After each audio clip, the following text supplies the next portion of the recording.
કેમ છો વિદ્યાર્થી મિત્રો? હું છું પ્રતીક સગર અને આજે આપણે ભણી રહ્યા છીએ F5 બીકોમ સેમિસ્ટર 2 ની અંદર યુનિટ નંબર 3 આજથી શરૂ કરી રહ્યા છે. બરાબર, નામ છે તેનું અસતત વિતરણ 1. આજે પાઠ પહેલો ભણી રહ્યા છે અને એની અંદર આજે આપણે પોઈસનનું જે વિતરણ છે તે ભણવાના છે. તો આપણને થિયરીની અંદર 4 માર્કનો અને દાખલો 6 માર્કનો એમ 10 માર્કનું પૂછાય છે. બરાબર, તો જોઈએ પોઈસનનું વિતરણ એટલે શું, એવો સવાલ તમને પૂછી શકે છે. તો દ્વિપદી વિતરણમાં જ્યારે n ની કિંમત ખૂબ મોટી હોય, જો અહીંયા લખ્યું છે n ની કિંમત કેવી હોય, ખૂબ મોટી હોય, અને p ની કિંમત ખૂબ નાની હોય, ઉપરાંત np ની કિંમત, આ np એટલે મધ્યક થયો, np ની કિંમત અચળ સંખ્યા હોય, ત્યારે દ્વિપદી વિતરણનું લક્ષ પોઈસન વિતરણ બને છે. આટલું તમારે લખવું પડે. એનું સૂત્ર શું છે? તો x ની સંભાવના બરાબર p ઓફ x, અને સૂત્ર છે e ની ઉપર માઇનસ m ઘાત અને m ની ઉપર x ઘાત અને છેદમાં x ફેક્ટોરિયલ. જ્યાં m શું છે? તો કે m મધ્યક છે અને જેને આપણે np કહીએ છીએ, અહીંયા આપણે કીધું છે m એટલે મધ્યક અને np બંને વસ્તુ એક જ થઈ. અને e શું છે? તો e અચળાંક છે. બરાબર છે. અને x એ જેની આપણે સંભાવના શોધવાની છે, સફળતાની સંખ્યા, એટલે x છે સફળતાની સંખ્યા. તો આ સૂત્રનો આપણે હવે ઉપયોગ કરવાનો છે આ ચેપ્ટરમાં. બરાબર, તો થોડુંક સૂત્ર મોડે કરી લેજો. આગળ થિયરીમાં તમને પૂછી શકે છે 4 માર્કમાં પોઈસન વિતરણના ગુણધર્મો. અહીંયા મેં ફક્ત 3-4 જ લખ્યા છે, 5 જેવા લખ્યા છે, પણ 8 થી 9 એના ગુણધર્મો છે. પણ મારે જેટલા અહીંયા જરૂર છે સમજાવવાના એટલા જ મેં અહીંયા સમજાયા છે. બરાબર, તો ચલો, પહેલું છે પોઈસન વિતરણ અસતત ચલનું વિતરણ છે. આપણને ખાલી જગ્યામાં જે છેલ્લો ક્વેશ્ચન આવે છે એની અંદર પૂછી શકે છે પોઈસન વિતરણ ખાલી જગ્યા ચલનું વિતરણ છે, તો અસતત ચલનું વિતરણ છે, યાદ રાખજો. બીજું કીધું છે m, એ પોઈસન વિતરણનો પ્રાચલ છે. અહીંયા આપણને કીધો છે પ્રાચલ. કોક દાખલાની અંદર તમને આવશે કે પ્રાચલ શોધો, ત્યારે તમે અટકી પડશો. પ્રાચલ કોને કહેવાય? તો યાદ રાખજો, પ્રાચલ એટલે m કહેવાય. m એ પોઈસન વિતરણનો પ્રાચલ છે. એ જ રીતે આ વિતરણનો મધ્યક પણ શું છે? m છે. એટલે પ્રાચલ પણ m, મધ્યક પણ m છે. અને નીચે કીધું છે આ વિતરણનો વિચરણ પણ m છે. તો આટલું યાદ રાખજો આ ચેપ્ટરમાં કે પ્રાચલ પણ m, મધ્યક પણ m અને વિચરણ પણ m છે. જો અહીંયા લખ્યું છે એટલે કે પોઈસન વિતરણમાં મધ્યક અને વિચરણ બંને કેવા છે? સરખા છે. બરાબર. પાંચમું, આ વિતરણનો પ્રમાણિત વિચરણ. શું કીધું છે? તો વિચરણ હોય એનું રૂટ કરી દેવાનું એટલે રૂટ m થઈ જાય. બરાબર, આટલું વસ્તુ તમારે થિયરીમાં યાદ રાખવાની છે. અને એટલે જ આપણે હવે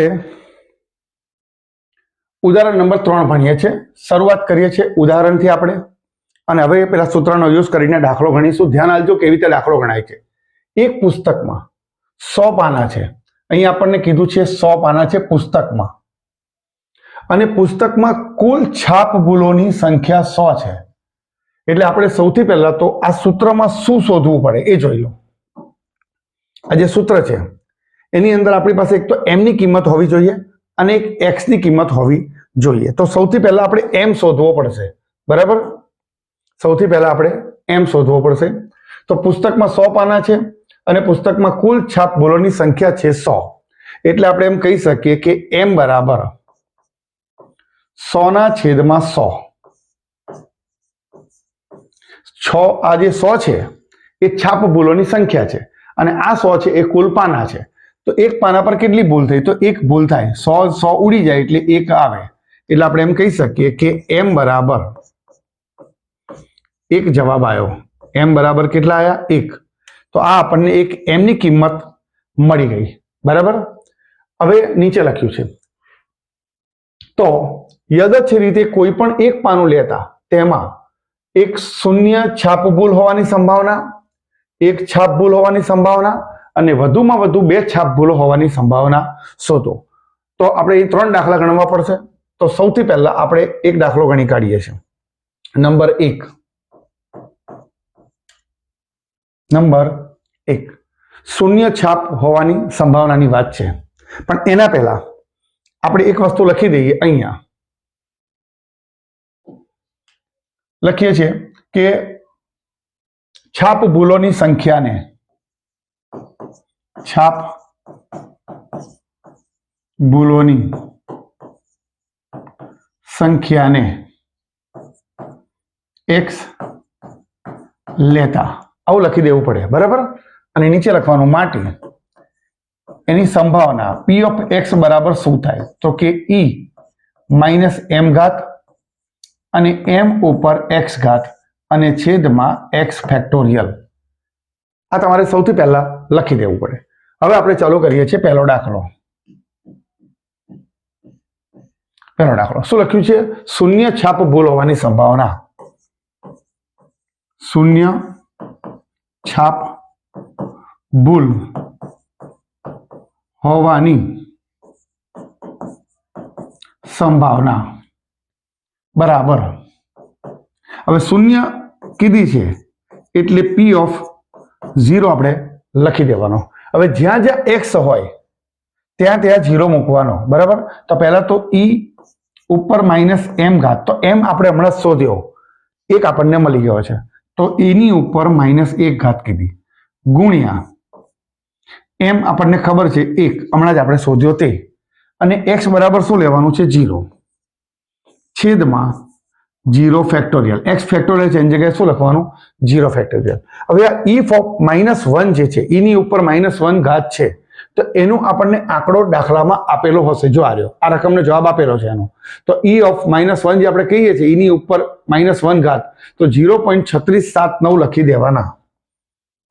એટલે 0.3679 ગુણ્યા 1 ની 0 ઘાત એટલે 1 જ થાય, અને 0 ફેક્ટોરિયલ બરાબર પણ 1 થાય. અને આનો આપણે ગુણાકાર કરીશું તો આપણને p ઓફ 0 બરાબર 0.3679 આ આપણને જવાબ 1 નંબરનો મળી ગયો. આપણે પોઈન્ટ પછી 4 આંકડા આ ચેપ્ટરમાં લખવા જરૂરી છે, બરાબર. એટલે એક દાખલો આપણો અહીંયા શું થયો? પૂર્ણ થયો. હવે બીજો દાખલો કહે છે કે એક છાપ ભૂલ હોવાની સંભાવના.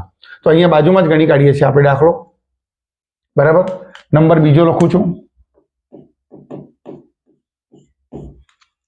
એક છાપ ભૂલ હોવાની સંભાવના.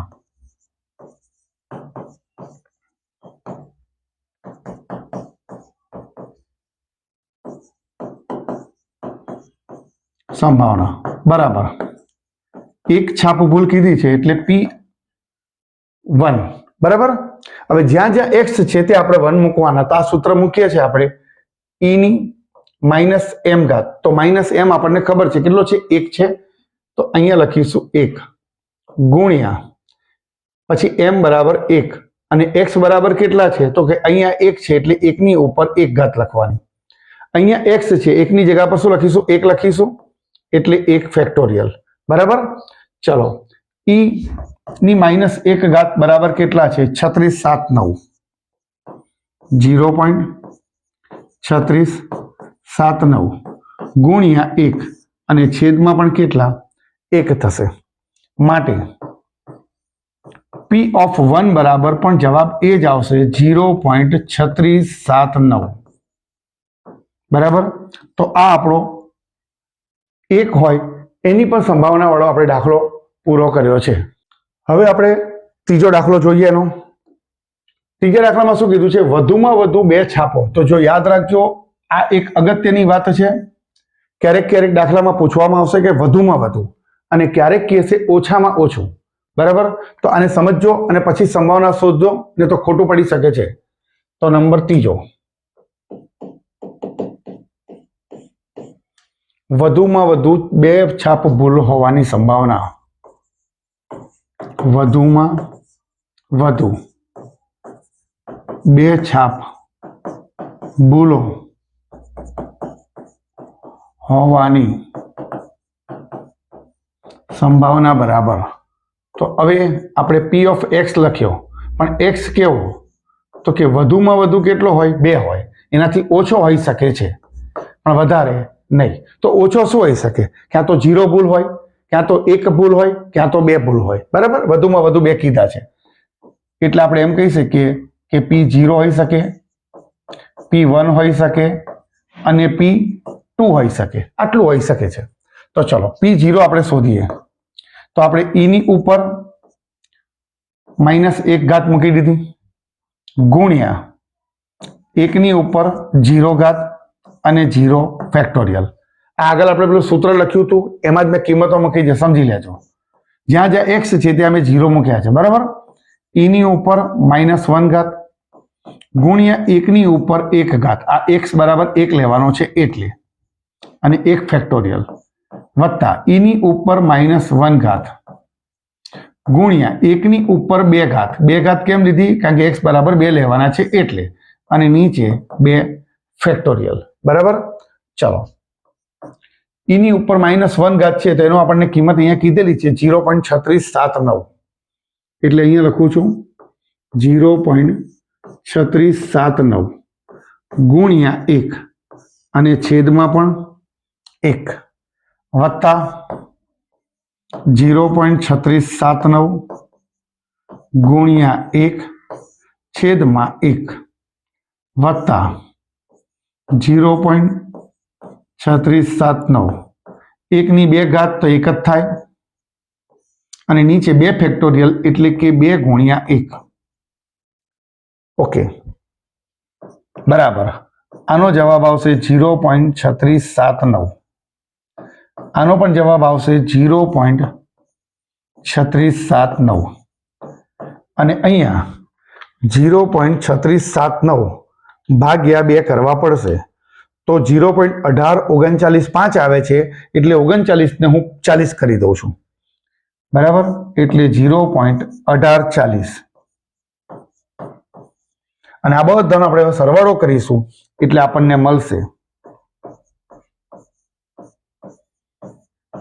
આ જવાબ. તો જોઈએ 0.3679, 0.3679 અને 0.1840, તો 0.9198 જવાબ આવ્યો.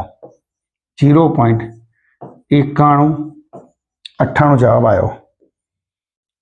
તો આપણો આ એક ઉદાહરણ નંબર 3 આપણે અહીંયા પૂર્ણ કર્યું છે, બરાબર. આશા રાખું છું કે તમને બરાબર આ દાખલો ખ્યાલ આવી જ ગયો હશે.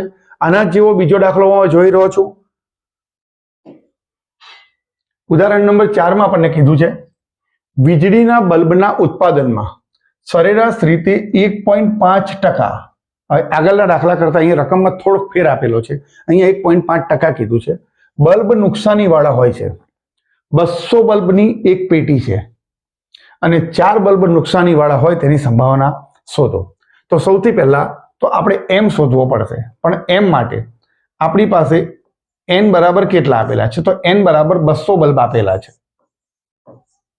અને p બરાબર કેટલા આપેલા છે?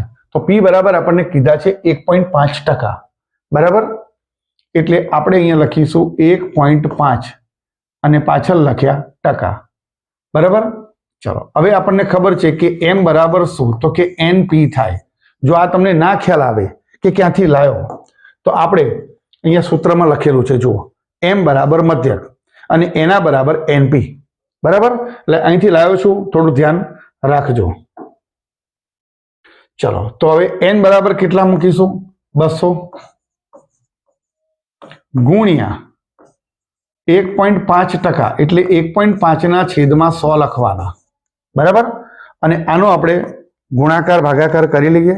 200 ગુણ્યા 1.5 ભાગ્યા 100 એટલે કે 3 થયા. માટે m બરાબર આપણને કેટલા મળ્યા? 3 મળી ગયા છે. હવે દાખલામાં આપણને કીધું છે 4 બલ્બ નુકસાની વાળા હોવાની સંભાવના. આ શબ્દ આપણને કીધો છે, પણ એના પહેલા આપણે પેલું વાક્ય લખવું પડશે, બરાબર છે. બલ્બ નુકસાની વાળા હોય તે સંખ્યાને x કહેતા, બરાબર. નીચે લખીશું માટે p of x બરાબર e ની ઉપર -m ઘાત અને m ની ઉપર x ઘાત અને છેદમાં x ફેક્ટોરિયલ. અને હવે આપણે દાખલો ગણીએ છીએ 4 બલ્બ નુકસાની વાળા હોવાની સંભાવના. તો લખીએ છીએ અહીંયા 4 બલ્બ નુકસાની વાળા હોવાની સંભાવના બરાબર P(4) લઈશું અને જ્યાં જ્યાં x હશે ત્યાં આપણે શું મૂકીશું? 4 મૂકીશું. તો ચાલો એની ઉપર -m ઘાત છે તો m બરાબર કેટલા છે? 3 છે. એટલે આપણે અહીંયા લખીશું 3 ગુણ્યા m બરાબર 3 અને x ઘાત કીધી છે તો x બરાબર કેટલા લેવાના છે? 4 અને છેદમાં x ફેક્ટોરિયલ એટલે 4 ફેક્ટોરિયલ. બરાબર. ચલો અને -3 ઘાત તો આપણને અહીંયા રકમમાં આપેલું છે 0.498 0.0498 498 નથી 0.0498 ગુણ્યા 3 ની 4 ઘાત એટલે 3 ગુણ્યા 3 ગુણ્યા 3 ગુણ્યા 3 81 થાય. બરાબર. તો અહીંયા લખ્યા 81 અને 4 ફેક્ટોરિયલ કીધા છે એટલે 4 ગુણ્યા 3 ગુણ્યા 2 ગુણ્યા 1 4 ગુણ્યા 3 ગુણ્યા 2 ગુણ્યા 1 24 થાય છે. એટલે અહીંયા લખ્યા 24 માટે P(4) બરાબર 0.0498 ગુણ્યા 81 ભાગ્યા 24 એટલે 0.168075 આવે છે. બરાબર. શું આવે છે? 0.168075. તો હું લખું છું 0.1681. બરાબર. રાઉન્ડ ફિગર આપણે 4 આંકડાની કરી દીધી. તો અહીં આપણો આ ઉદાહરણ નંબર 4 પણ પૂર્ણ થયો છે. હવે આપણે આગળ એક નવો દાખલો જોઈ લઈએ છીએ. સ્વાધ્યાયનો દાખલો લીધો છે. સ્વાધ્યાયનો 27મો બી દાખલો છે અને આ દાખલો તમારી યુનિવર્સિટીમાં ડિસેમ્બર 2013માં પૂછાયેલો છે. બરાબર. દાખલો 200 પાનાના એક પુસ્તકમાં જો અહીંયા પાના આપણને આપી દેવામાં આવ્યા છે 200 છાપ ભૂલોની સંભાવના જો અહીંયા સંભાવના આપેલી છે. બરાબર. તો પાનામાં એક છાપ ભૂલ ન હોવાની અને બીજું વધુમાં વધુ 2 છાપ ભૂલો હોવાની સંભાવના શોધો. તો સૌથી પહેલા તો આપણે n લખી દઈએ. n બરાબર કેટલા? તો કે 200. p બરાબર કેટલા? તો કે 0.01. જો અહીંયા ટકા નથી કીધા, ટકા કીધા હોત તો આપણે ભાગ્યા 100 કરત, પણ અહીંયા ટકા નથી, સંભાવના સીધે સીધી આપેલી છે. જો આ લખ્યું સંભાવના એટલે આપણે સીધે સીધું 0.01 લખી દીધું અને નીચે લખીએ છીએ માટે m બરાબર np. n બરાબર કેટલા? 200 ગુણ્યા 0.01 માટે m બરાબર તો 200 ગુણ્યા 0.01 એટલે 2 મળ્યા. તો m બરાબર આપણને કેટલા મળ્યા? 2 મળી ગયા છે. હવે આપણે દાખલાની વાત કરીએ તો લખ્યું છે છાપ ભૂલ ન હોવાની સંભાવના, પણ આપણે પહેલા લખવું પડશે ગુજરાતી. છાપ ભૂલોની સંખ્યાને x કહેતા માટે P(x) બરાબર e ની ઉપર -m ઘાત m ની ઉપર x ઘાત અને છેદમાં x ફેક્ટોરિયલ. બરાબર. ચલો હવે આપણે પહેલો દાખલો ગણીએ છીએ. શું લખ્યું છે? છાપ ભૂલ ન હોવાની સંભાવના. છાપ ભૂલ ન હોવાની સંભાવના બરાબર. હવે આપણે લખી દઈએ છીએ P(0) અને E(-m). તો m જે છે એમને કેટલા લખીશું? 2 લખીશું એટલે -2 ઘાત લખીશું ગુણ્યા 2 ની ઉપર x ઘાત. તો જ્યાં x છે ત્યાં શું મૂકવાનું? 0 મૂકવાનો અને અહીંયા લખાશે 0 ફેક્ટોરિયલ. બરાબર. ચલો e ની -2 ઘાત આપણને જવાબ કીધેલો છે એનો 0.135 અને ગુણ્યા 1 અને છેદમાં 0 ફેક્ટોરિયલ એટલે પણ 1 થાય. માટે P(0) બરાબર આપણને જવાબ આનો મળશે 0.135. બરાબર. આ આપણો એક જવાબ આવી ગયો છે. હવે આપણે આ બીજો દાખલો ગણીએ. બીજા દાખલામાં શું કીધું છે? વધુમાં વધુ 2 છાપ ભૂલો હોવાની સંભાવના. તો નંબર 2 લખીએ છીએ.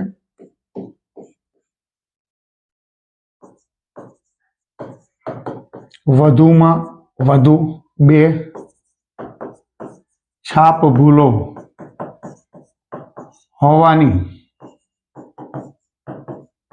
સંભાવના બરાબર. તો વધુમાં વધુ 2 કીધી છે એટલે પાછું આપણે આ જ રીતે લખવું પડશે કે વધારેમાં વધારે કેટલી ભૂલ હોઈ શકે? 2. 1 પણ હોઈ શકે, 0 હોઈ શકે, પણ 2 થી વધારે ભૂલ હોવી જોઈએ નહીં. તો આને પણ આપણે એમ કહી શકીએ કે કાં તો ભૂલ ના હોય, ક્યાં તો 1 ભૂલ હોય, ક્યાં આપણી પાસે 2 ભૂલો હોય. બરાબર, આટલી વસ્તુ થઈ. હવે આપણે ઈ ની ઉપર માઇનસ, તો m બરાબર આપણને કેટલા મળ્યા હતા? તો 2 મળ્યા હતા અને એનું આ આપણે લખવાનું છે. તો 2 ઘાત ગુણ્યા 2 ની ઉપર કેટલી ઘાત? 0 ઘાત, અને નીચે 0 ફેક્ટોરિયલ વત્તા ઈ ની ઉપર -2 ઘાત ગુણ્યા 2 ની ઉપર 1 ઘાત અને 1 ફેક્ટોરિયલ. આ 1 હતો એટલે અહીંયા 1 અને અહીંયા 1 મૂકવાનો. ઈ ની ઉપર -2 ઘાત ગુણ્યા 2 ની ઉપર 2 ઘાત અને પાછો 2 ફેક્ટોરિયલ. ઈ ની ઉપર -2 ઘાત બરાબર આપણે લખીશું 0.135 ગુણ્યા 1 અને છેદમાં પણ 1 વત્તા 0.135 ગુણ્યા 2 ની 1 ઘાત એટલે 2 અને 1 ફેક્ટોરિયલ એટલે 1. બરાબર, ચલો, વત્તા 0.135 2 ની 2 ઘાત એટલે 2 દુ 4 અને 2 ફેક્ટોરિયલ એટલે 2 ગુણ્યા 1 એટલે 2 થાય. બરાબર, આનો જવાબ બનશે 0.135 વત્તા 0.135 ગુણ્યા 2 એટલે 0.27 વત્તા 0.135 ગુણ્યા 4 અને ભાગ્યા કરવાના છે 2 એટલે અહીંયા પણ આવશે 0.27. માટે